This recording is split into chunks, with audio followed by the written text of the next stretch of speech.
कांता देवी के दो बेटे थे, जय और विजय। दोनों की अब शादी की उम्र हो गई थी, इसलिए कांता देवी आज उनके लिए लड़कियां देखने जा रही थी। जय विजय चलो, लेट हो रहा है। आ गया माँ, आ गया माँ। तीनों लड़की वाले के घर पहुंचे। ये मेरी बेटी माया है और ये मेरे बड़े भाई की बेटी ममता। आपके बड़े भाई यहाँ नहीं हैं? वो सालों पहले चल बसे। ममता को भी मैंने ही पाला है।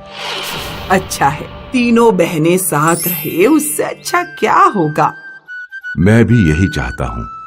दोनों परिवार खुश हो गए और सब ने मिठाई खाई।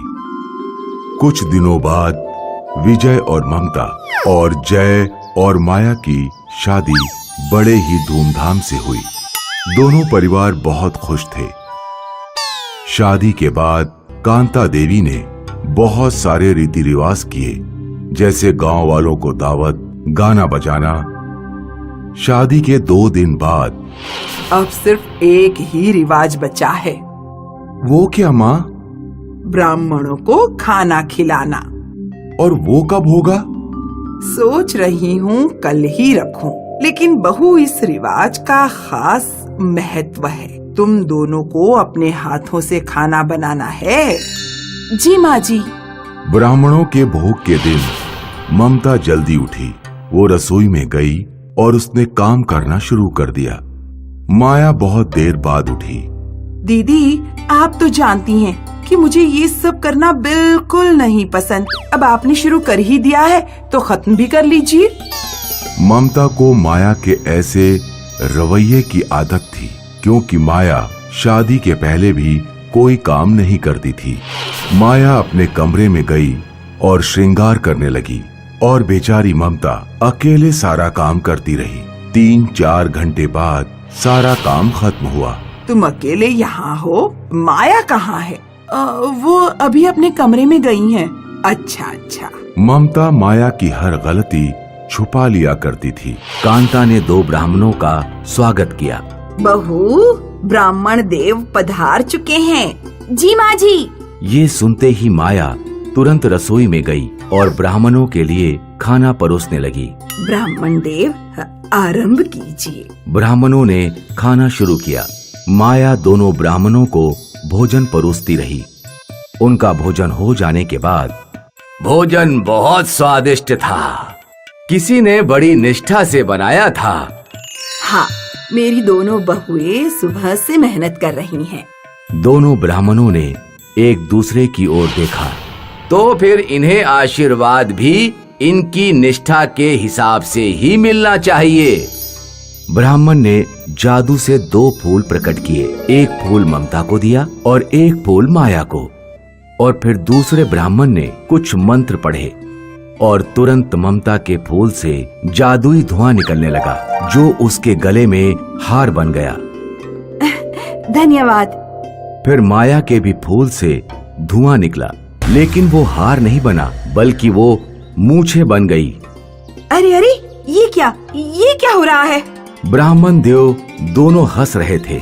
महाराज, ये क्या है? ये निष्ठा का फल है।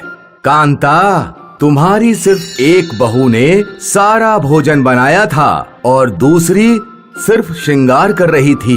कांता गुस्से से माया की ओर देखने लगी। महाराज, मुझे क्षमा कर दीजिए, मैं आगे से ऐसा कभी नहीं करूंगी।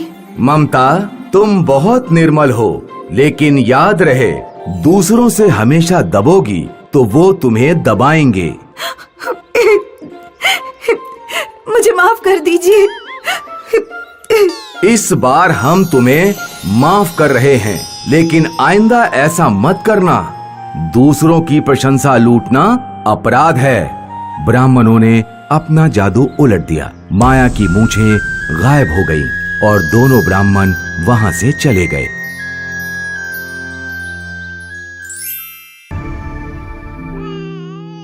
महारानी, आपको एक बहुत खूबसूरत लड़की हुई है। आपका बहुत बहुत शुक्रिया दाइमा। महाराज के जाने के बाद अब यही मेरी जिंदगी का सहारा है। उनकी आखिरी निशानी नन्ही अवंतिका। नन्ही अवंतिका महारानी की आंखों का तारा थी, लेकिन जब अवंतिका 1 वर्ष की हुई उसे एक घातक बीमारी हो गई। कई वैद्यों ने अवंतिका का इलाज किया, पर कोई फायदा नहीं हुआ। दाई माँ को राजमहल बुलाया जाता है। दाई माँ, अवंतिका की तबीयत सुधर ही नहीं रही। अब आप ही कोई उपाय बताइए। इसका इलाज सिर्फ अच्छी जादूगरनी कर सकती है। पश्चिम के जंगलों के बीच उसकी कुटिया है। अच्छी जादूगरनी से मिलने के लिए महारानी अपने रथ पर निकल पड़ी। जंगल के बीचों बीच उन्हें एक कुटिया दिखी।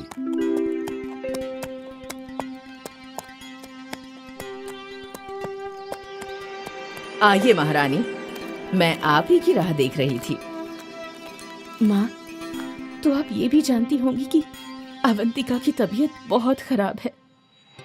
हाँ, जानती हूँ, और इसका उपाय भी। फिर उपाय बताइए। उपाय बहुत कठिन है महारानी। अवंतिका के लिए हम कुछ भी कर सकते हैं। आपको अपनी उम्र अवंतिका को देनी होगी। मतलब जब अवंतिका 15 वर्ष की होगी, आप मर जाएंगी। हमें मंजूर है।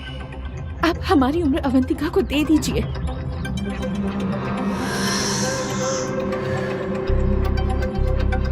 इस दिन को लगभग 15 वर्ष हो गए और अब राजकुमारी अवंतिका का 16वां जन्मदिन नजदीक था। पर अब महारानी बीमार रहने लगी। कई वैद्यों ने उनका इलाज किया। महारानी ने राजकुमारी अवंतिका को बुलाया और बेटी अवंतिका, मुझे तुम्हें कुछ बहुत महत्वपूर्ण बात बतानी है। महारानी अवंतिका को 15 साल पहले घटी हुई घटना बताती है।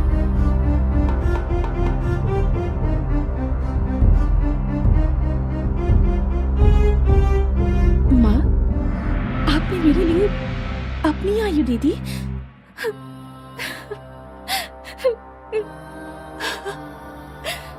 अवंतिका सोच लेती है कि वो अच्छी जादूगरनी से मिलकर कोई न कोई उपाय ढूंढेगी। आओ अवंतिका, मुझे पता है तुम यहाँ क्यों आई हो। दादी माँ, कृपा करके हमारी माँ को बचा लीजिए। उन्हें सिर्फ तुम बचा सकती हो। पर कैसे? तुम्हें 7 समंदर पार जाकर पश्चिम मदागास्कर में उगने वाले सुनहरे फूल लाने होंगे।